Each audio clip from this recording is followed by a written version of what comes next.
Hi, I'm Bill Murphy. In addition to being station manager for Hicksville Community Television, I'm also a proud member of the Hicksville Rotary Club. The Rotary meets every week on Tuesday for a nice luncheon, also fellowship, fun, and a featured speaker that talks to the Rotarians about the events of the day or items of interest to the general community. And in a new partnership with Hicksville Community Television, the Hicksville Rotary Club has asked me to bring my camera along to the meetings to share with you some features and highlights of some of the guest speakers that appear at the Hicksville Rotary Club. So that's what this program is all about, and we hope that you enjoy it. Featured speakers from recent meetings of the Hicksville Rotary right here on HIX-TV.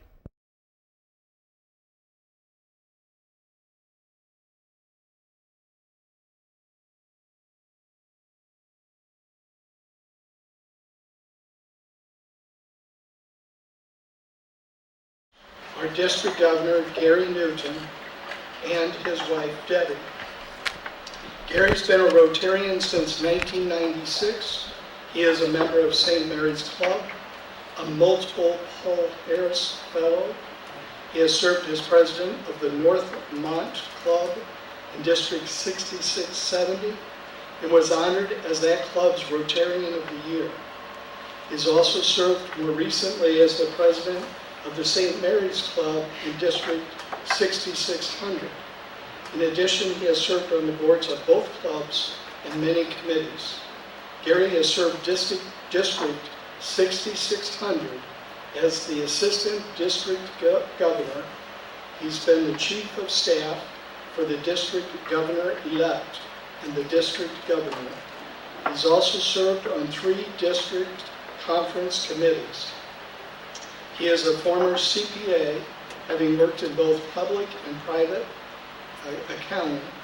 He's also owned and operated Newton's Bookstore in Englewood for 19 years. Gary's a graduate of Wright State University in Dayton with a bachelor's in accounting. He serves as a chair of the administrative board of his church. He has served on the boards of the Northmont Area Chamber of Commerce and Partners for Community Living.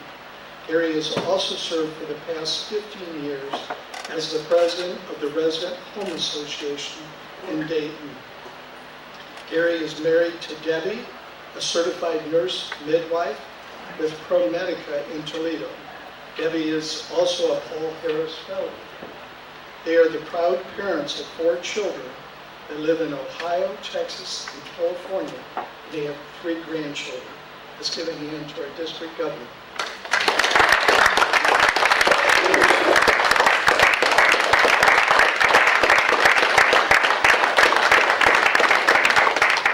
Thank you. Thank you. It's very good to be here today. I do have to thank President Bill and your board for making a rather late change to allow me to be in Perrysburg this morning.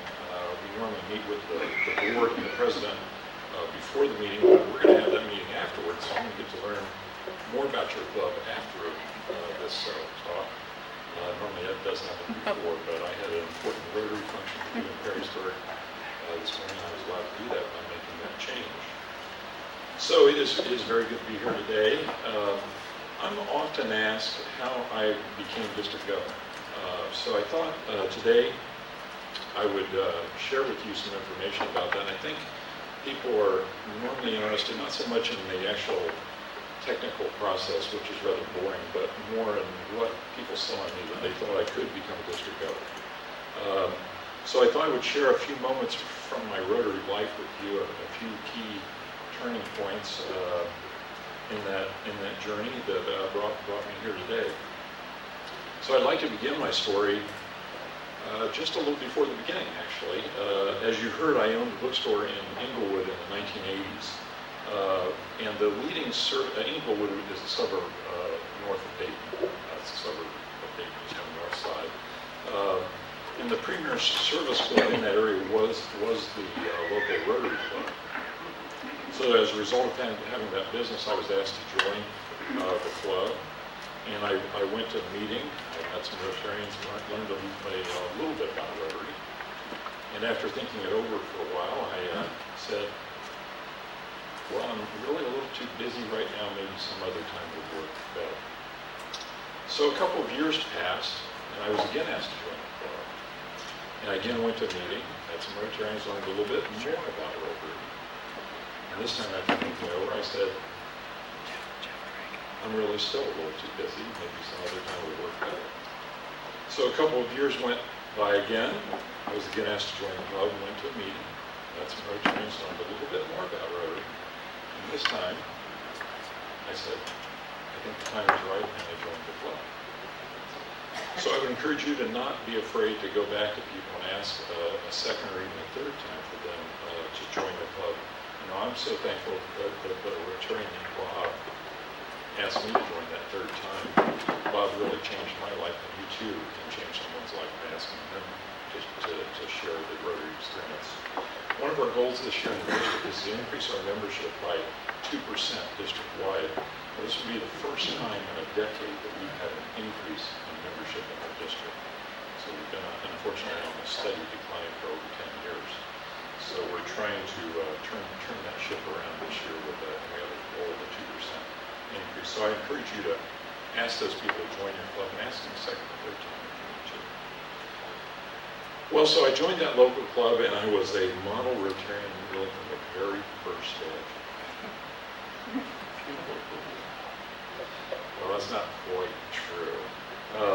I did actually attend almost every meeting for the first couple of years, but that really had more to do with my frugal nature than my love of Rotary. See, that club billed in advance each quarter for all the meals. So my only thought was if I didn't show up for lunch, that somebody else was eating my lunch that day. So I did attend most of the meetings for those first 2 years, but that's really about all I did. As a matter of fact, I even thought about leaving the club several times in those first couple of years. But then each time we would think about that, my wife and I would attend some event, meet some new club member, new to us, and we would really like those people and decide to stay just a little bit longer in the club. Well, that all changed at one weekly meeting. I was eating my usual battle for lunch, and our president-elect Shirley approached with a clipboard in hand. Now, I didn't even know enough at that point to be concerned when the president-elect approaches with a clipboard in hand, but I should have been. And Shirley said, Gary, you're not serving on any committees right now. Why don't you join us on the membership committee? We meet at my house Friday at 8 o'clock. Well, I almost choked at the thought of myself on the membership committee. So I closed my eyes and chewed as fast as I could, and I looked up and Shirley was across the room. I might add that she was a polio survivor, but that day she was moving very well. So I can't really tell you what the program was about today. I was just thinking about how do I get out of this. Well, I decided I probably just wouldn't go that far.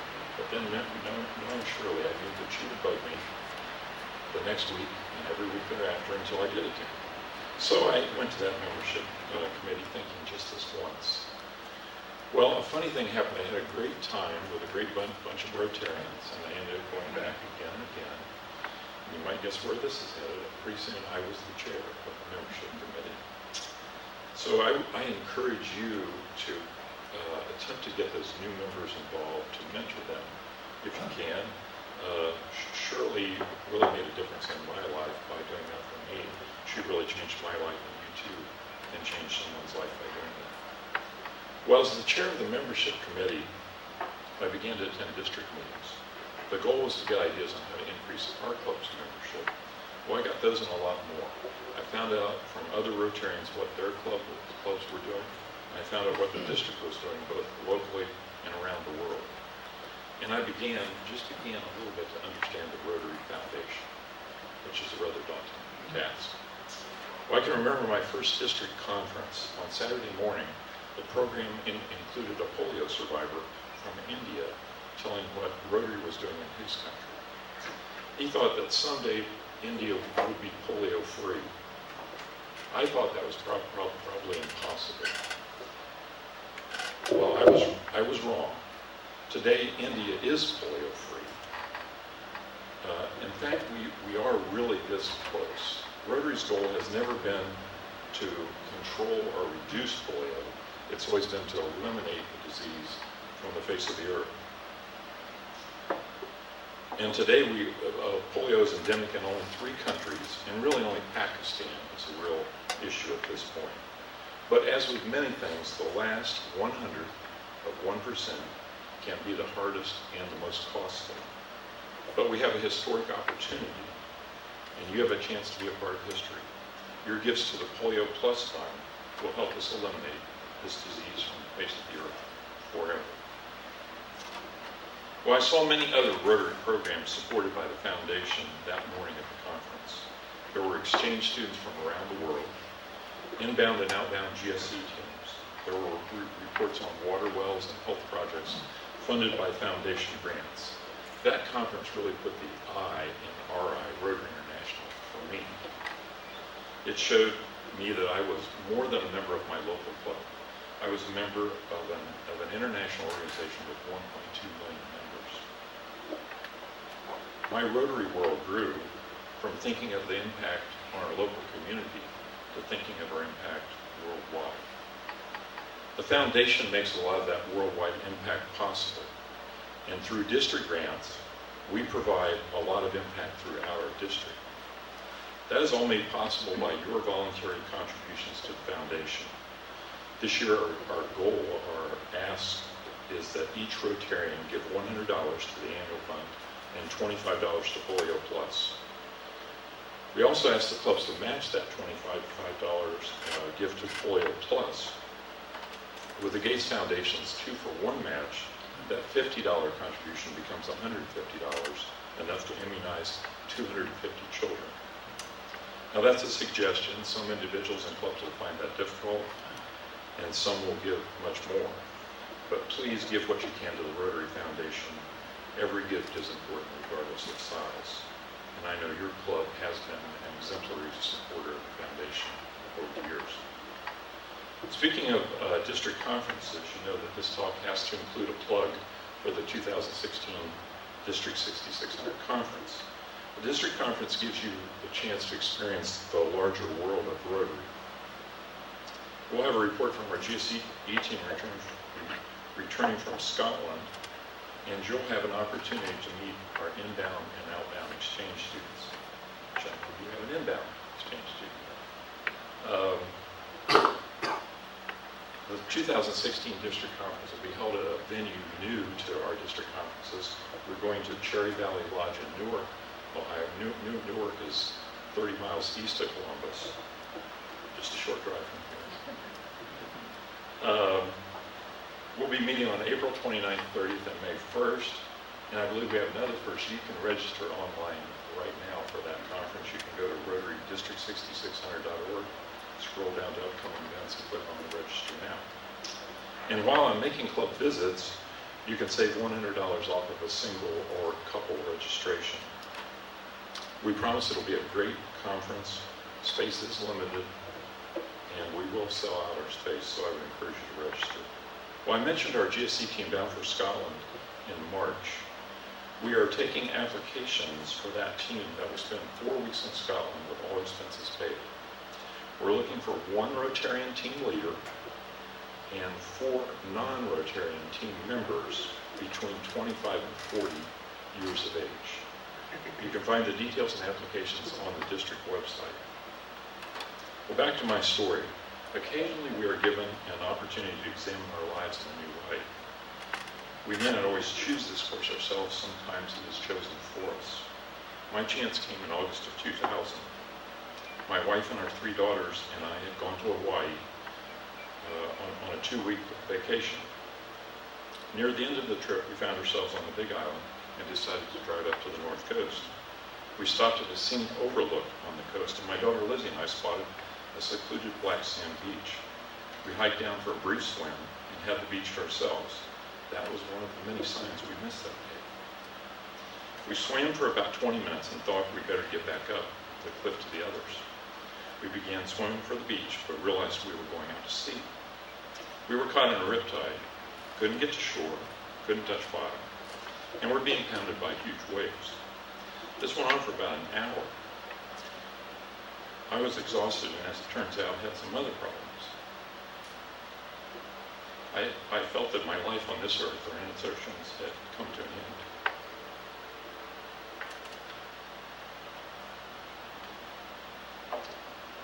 Then the current changed, and Lizzie and I finally made it to shore. In the struggle with the waves, I had torn my vertebral artery, which supplies blood to the brainstem, resulting in a stroke. After several days in hospital in Hawaii and Dayton, I began to see and walk, and began my second life. I decided my personal pleasure was no longer that important. Serving God and others became most important. I re-examined my activities, time, and groups. I was looking for an organization where I could have an impact on my community and the world at large, where I could combine my talents with others and have a larger impact, an organization with proven programs and strong financial position for support. I found that chance to serve in my local Rotary Club. My interest in Rotary grew, and I began to learn and do more. I was chosen as the Rotarian of the Year for my club, and was chosen as the president of that club. All of this meant more involvement, more district events, and learning and doing even more.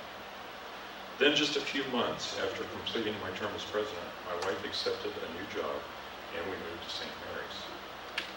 Of course, I joined the St. Mary's Club, but when I joined, I knew no one in the club. Actually, when we moved to St. Mary's, I knew only my realtor. So I thought my days as a club leader were behind me. The St. Mary's Club had a different idea. Some changes occurred in the leadership line, and within 2 years, I was again the president of a Rotary Club, in this case, an outstanding Rotary Club.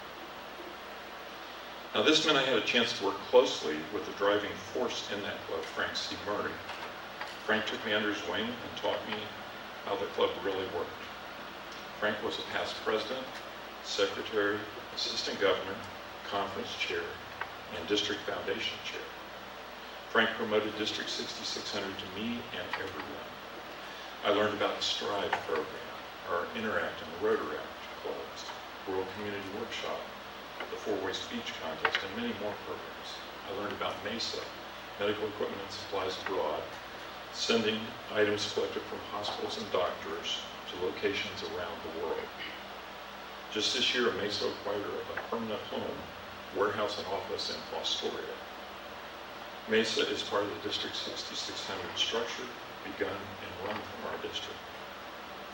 Frank was, as so many Rotarians, active in many, many other organizations in the area. He showed me what a truly engaged Rotarian looks like. He got things done and got others involved. Serving with Frank, you knew you were going to work hard and play hard. Frank assumed by default that every Rotarian would be involved and every Rotarian would lead.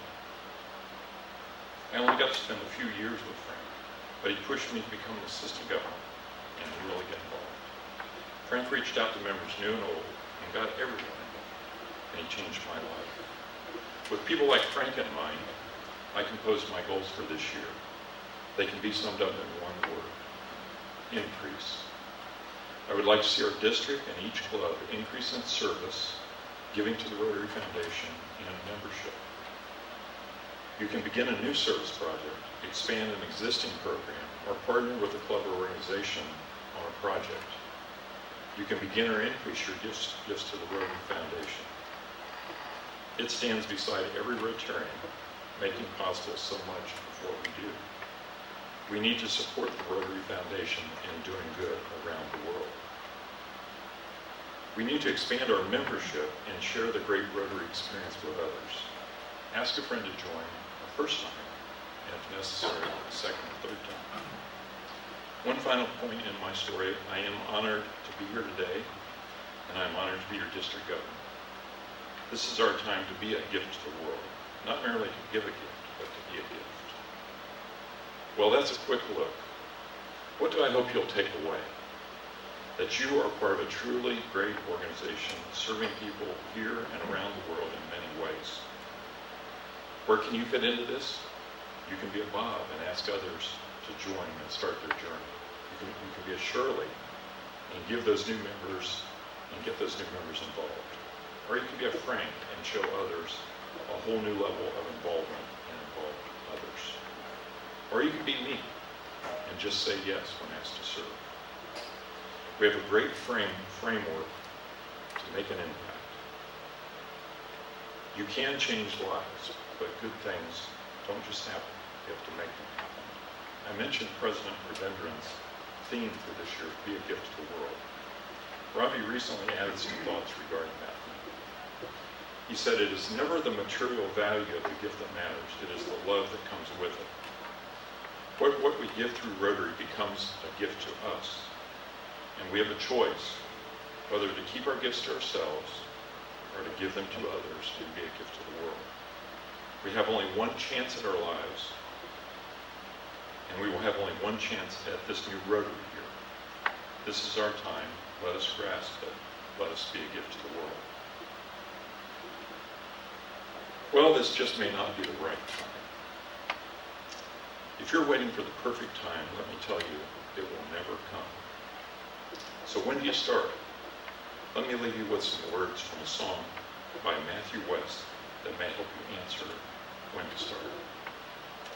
I woke up this morning, saw a world full of trouble now. Thought, how do we ever get so far down? How's it ever going to turn around?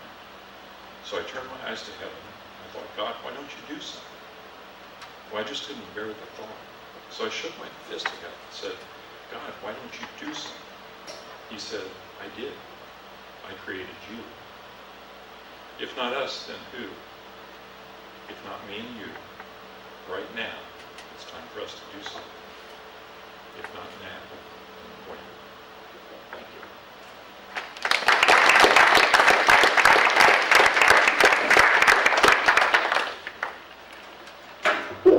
Thank you very much, District Governor Gary.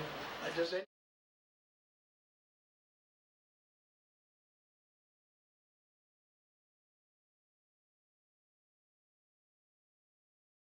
Fellow Rotarians, Mr. President, and guests, today we have Carrie Wetstein of the United Way.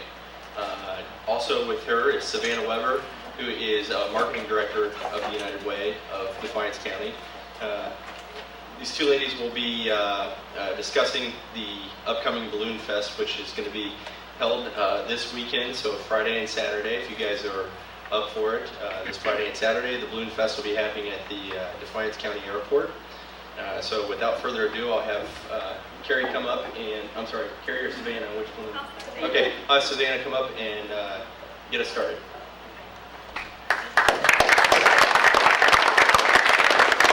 Thank you, Dave. Thank you, everyone, for having us here today to talk about the Balloon Festival. But before I can talk about the Balloon Festival, I should talk about why we are hosting the Balloon Festival. In April 2014, I was hired on at United Way of Defiance County to launch a volunteer center. We thought there was a great need for organizations to have a one-stop shop to be able to list their volunteer needs and in-kind donation needs in the community, as well as a place for anyone in the county to go and search for those needs if they're interested in lending their time or talent. So last year, we launched a website, the Community Engagement Center. We have over 20 agencies in our community listed, and we hope that grows. It's free to the agencies to post their needs and post a profile. Just last year, we had over 2,500 views of those agencies, so it's also an educational tool for the community as well. Our goal is to continually match people in the community to volunteer needs they're interested in. It's simple to register. I say it's easier than Facebook, but you just need an email and a password, and you can fill out your profile if you're interested in, let's say, literacy or outdoor family events. You just check off what you're interested in, and when agencies post those events or needs in the community, you automatically get an email saying that it's available. So I urge you to check it out. We'll be doing an upgrade probably this fall, but it still is user-friendly. The website is volunteerdefiancecounty.com. So that's the reason behind the Hot Air Balloon Festival.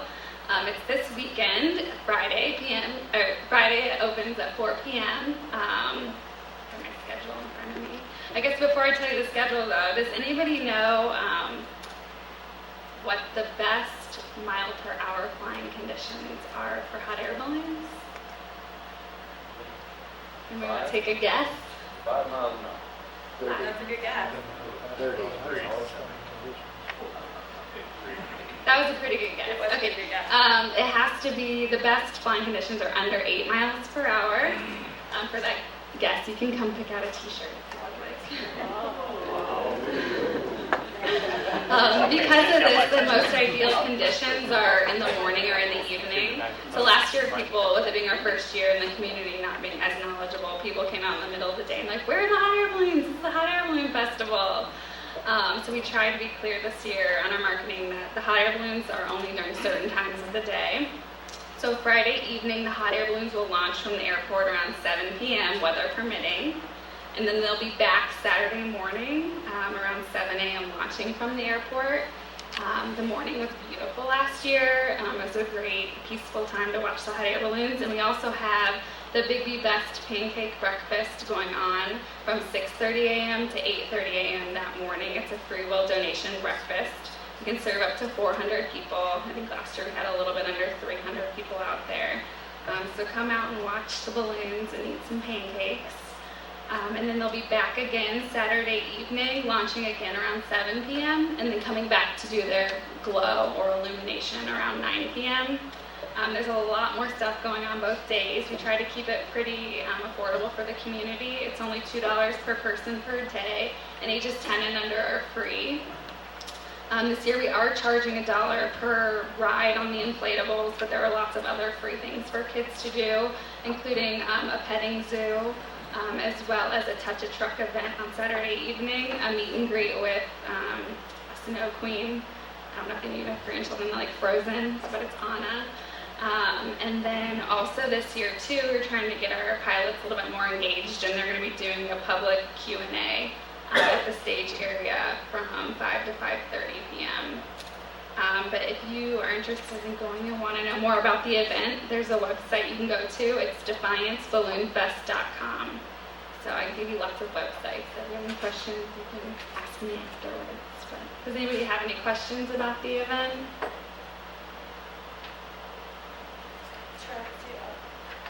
Yes. The tether rate on the balloon, how far up can they go? I think they can go up to 200 feet. It depends on weather though. So if it was more of a windy afternoon or morning, they probably would only go up 50 to 100 feet, but I've heard they can go up to 200. Do they reel them back in or how? Yeah, that's a good question. I don't know. Well, they pull them back They in. pull them back Yeah, in? they go up and then they're pulled back down. They're tethered to 3 vehicles on the ground. So it's kind of like a triangle with the 3 rows. And then they bring them back down. So they go up their foot, and then they come right back down. Yeah, we will have tethered rides Friday night from 7:30 to 8:30 p.m. It's $20 for ages 13 and older and $10 for 12 and under. And we're doing, you can get a picture with the pilot and the balloon on Friday night. And then we're also doing tethered rides. Eagles sponsor them on Saturday from 8 to 10 a.m. and 6 to 8 p.m. I'm sorry, how many hot air balloons are at the That is a event? great question. How many do you think there are? Maybe I got a guess. This is the, I have a hot this is the third year? Yeah, it's The the second second year. Second year? Whoever guesses Okay. right is going to get this Um, lovely t-shirt. I'm assuming maybe the first year you had 15 or 20, maybe it's gone to like closer to 30. Okay, you're wrong. How How many? Is that 10? $1, Bruce? A little more. A little more. Thanks, Travis. 15. A little more. 19. We have 19 balloons. But since you asked that question, I'll let you take that. Yeah, we have 20 balloons total, but 19 will be flying in the event. One is doing other rides and other things. So. Any other questions? Again, I encourage. Oh, Once the balloons go up, how do they know where they're going to come down? And how do you collect them from where they come down? that's a good question. I think they don't always know exactly where they're going to go. It depends on the wind, but they have a crew that chases them to help retrieve the balloon. And we do have volunteer opportunities for 2 positions to be on the balloon crew for Saturday morning if anybody's interested in helping. If the morning starts at 6 a.m. at a Starts at pilot 6 station, a.m. and they on launch around Saturday. 7. But you can be part of the crew and get to know the ins and outs of how it works. And the only stipulation is that you have to be at least 18 years old and be able to drive. So, but if anybody's interested, we've we've got 2 positions on Saturday morning that we're trying to fill for volunteers for the balloon crew. Yes. If you're tall like I am, wear a cap, because when they put heat up in the balloon, it gets pretty warm. We had a little girl that just got to go on one that was telling her grandmother that she didn't want to do it because she was afraid she was going to get burned by the fire. So her mom went instead. So it worked out okay. But Well, my wife and I took it on the drums in the park. wonderful. Very cool. Alright, if anybody too knows any agencies or organizations that have volunteer needs, please have them contact me or check out the Community Engagement Center. Again, it's volunteerdefiancecounty.com. And I'm going to take just a couple seconds and introduce and talk about a new program that we launched in cooperation with K&P Medical Transport. It's called Flex Ride. And I wanted to make sure, Michelle, you're smiling because have you used it at all yet? We have. And how was that? Awesome. Perfect. It is a program that is county-wide in Defiance County. We're running it through K&P Medical Transport, and who is a subsidiary of Keller Logistics.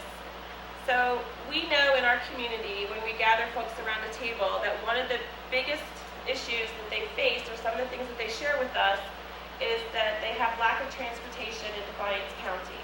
So when they're trying to get clients to and from a certain office appointment or to and from a medical appointment, or transporting them to a job interview, they struggle with doing that. And so we launched a new program, Flex Ride, and I'm just going to hand this out just a little bit. You guys can take a peek at it. But we already know that there's existing transportation opportunities in Defiance County, and those we do not want to take away from. This is to meet the needs of folks who don't have or don't qualify for existing transportation in our community.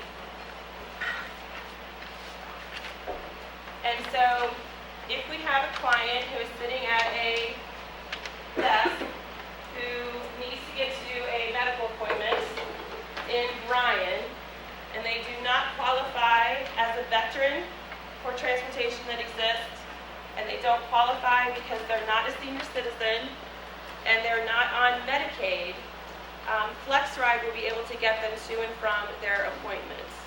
And so we've launched the program about a month ago. It was a soft launch. We've been working with all kinds of different entities in the community. It is a pilot program, and so we are funded, or the funding is coming from United Way of Defiance County, Defiance Area Foundation, and K&P Medical Transport has funded the program for us. And so we're able to provide that on a pilot basis, but ultimately what we want to do is gather data so that we can show people that this really is a need in our community, and that while also providing the service of the transportation for whatever their needs are. So we focus on 3 different areas, and those areas are anything with medical needs, anything with an employment need, or anything with a legal need. And so I think, I haven't checked this week, but we're a little busy in the office. But I think that last week there were 16 rides that had already been scheduled, and I believe 12 of those had been already completed through the program.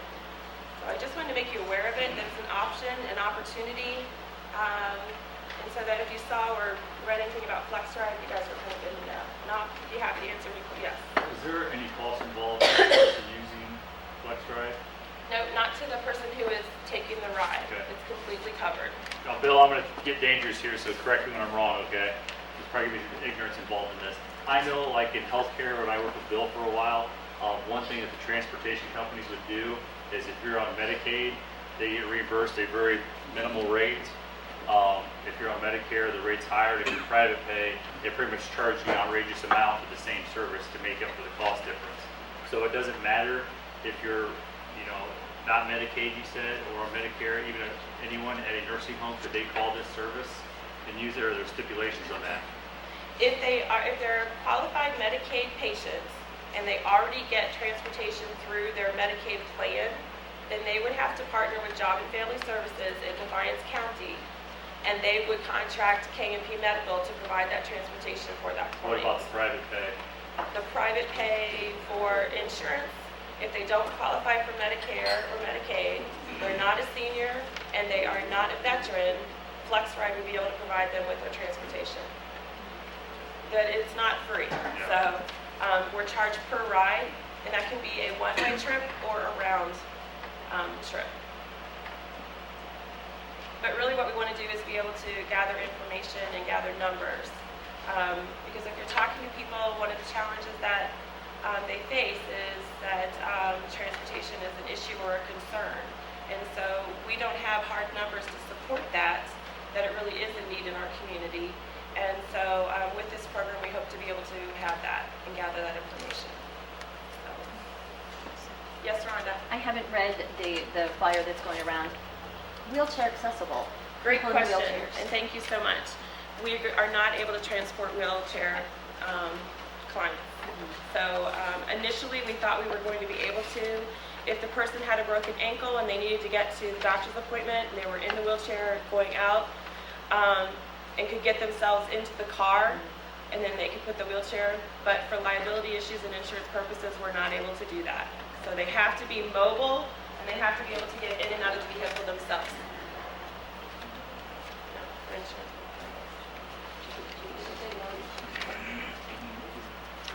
Thanks, everybody.